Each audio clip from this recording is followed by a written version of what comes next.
तो hello guys, welcome to my channel and I hope आप सब बहुत खुश होंगे, बहुत बढ़िया होंगे और आपकी प्रिपरेशन बहुत अच्छी चल रही होगी।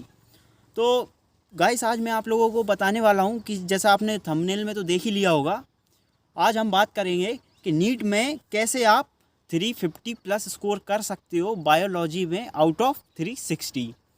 तो बायो की देखो, ऐसा है कि मैं कुछ टिप्स देना चाहूँगा और ये टिप्स मैं इसलिए दे रहा हूँ क्योंकि इसको यूज़ करके मेरे मार्क्स नीट 2021 में 330 आउट ऑफ 360 रहे हैं। और उसमें भी मेरा ये हुआ था कि 3 क्वेश्चन मतलब 15 नंबर तो मेरा OMR में गलत हो गया, एक हो गई। 360 आप भी स्कोर कर सकते हो, बहुत बड़ी बात नहीं है, बस कुछ सिंपल स्टेप्स आपको फॉलो करना होता है। तो स्टार्ट करते हैं पॉइंट नंबर 1 से। पॉइंट नंबर 1 ये है कि सबसे पहले तो भैया इम्पॉर्टेंट होता है कि आप बहुत अच्छे से जो टीचर आपको पढ़ा रहा है उस टाइम पे बहुत ही अच्छे से आप उसको समझें, बहुत ध्यान से उसको समझना है, कोचिंग में ऑफलाइन या ऑनलाइन जहाँ भी आप पढ़ते हो। और उसके बाद जो सेकंड स्टेप आती है बायो पढ़ने की, वो सेकंड स्टेप होती है कि आपने जो कुछ भी दिन में पढ़ा है, कोचिंग में लेक्चर में पढ़ा है, उसको अच्छे से घर पे जाके है ना रिवाइज करना होता है। जो आपने पढ़ा है उसको नोट्स पढ़ो, फिर जो NCERT है उसको तो पढ़ना ही पढ़ना होता है। अब ये तो हो गया डेली का काम, ये तो डेली करना ही करना है।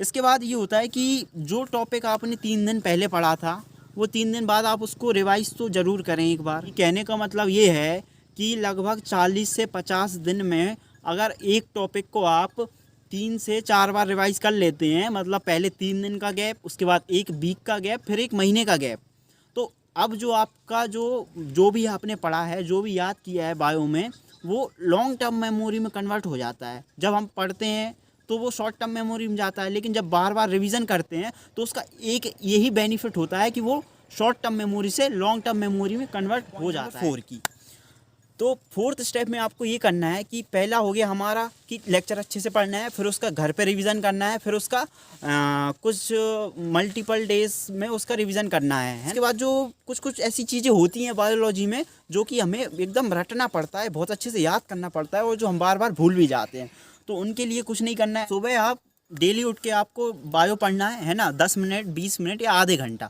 और उसमें बस वही टॉपिक पढ़ना है आपको जो कि आप भूल जाते हो बार बार, है ना, जो कि बहुत रटने वाली चीज़ें होती हैं। जैसे कि इकोलॉजी में बहुत सारा डेटा होता है जो हमें रटना पड़ता है, और डाइवर्सिटी में बहुत सारे एग्जाम्पल होते हैं जो कि बिल्कुल रटना ही पड़ता है, उसमें हम कुछ नहीं कर सकते।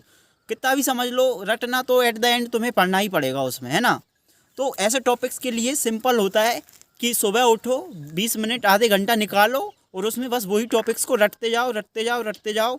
जिस दिन नीट देने जाओगे उस दिन तुम उसको देखते ही टिक कर दोगे बिल्कुल, और 100% वो तुम्हारा सही होने वाला है। नीट साथ साथ मैं कुछ और बोलना चाहूँगा, जैसे कि आपको जब पहली बार NCERT पढ़ते हो तो इम्पोर्टेंट लगता है उसको आप ज़रूर उसको हाईलाइट करें या अंडरलाइन करें उसको, है ना, ताकि उससे क्या होगा, दूसरी बार जब आप पढ़ोगे उसे तो आपको याद आ जाएगा कि हाँ ये इम्पोर्टेंट है। और ऐसे करके 2-3 बार जब NCERT स्टार्टिंग में पढ़ी आपने तो उससे आपकी पूरी NCERT अंडरलाइन हो जाती है, हाईलाइट हो जाती है। उसके बाद तो बस सिंपल रिवीजन करना होता है जिसमें ज़्यादा टाइम भी नहीं लगता है आपको। जैसे एक चैप्टर पढ़ना है तो मुश्किल से 1 घंटा 1.5 घंटा आप उसको NCERT को अच्छे से पढ़ सकते हो। 1 घंटा या 2 घंटे, 2 घंटे में ऑलमोस्ट हो जाता है। कोई भी बायो का चैप्टर आप पढ़ोगे तो हो जाता है, अगर आपने 2-3 बार उसको अच्छे से NCERT से पढ़ लिया है तो। अब बात करते हैं कि जो मोस्ट इम्पॉर्टेंट पॉइंट है एग्ज़ाम देने के टाइम पे, वो हमें याद रखना है क्या, कि आपका 360 आउट ऑफ 350 360 तभी आएगा जब आप ध्यान रखो कि OMR में आपकी एक भी गलती नहीं होनी चाहिए। मेरे साथ नीट 2021 में हुआ ऐसा कि मेरे मार्क्स पेपर में जब मैंने घर पे आके चेक किया तो मेरे मार्क्स बन रहे थे 345, लेकिन जब रिज़ल्ट आया तो मेरे मार्क्स थे 330। Thank you guys for watching this video, और वीडियो अगर अच्छी लगी हो आपको तो चैनल को सब्सक्राइब ज़रूर करें ताकि मैं आपको ऐसी इन्फॉर्मेशन और देता रहूँ आगे भी।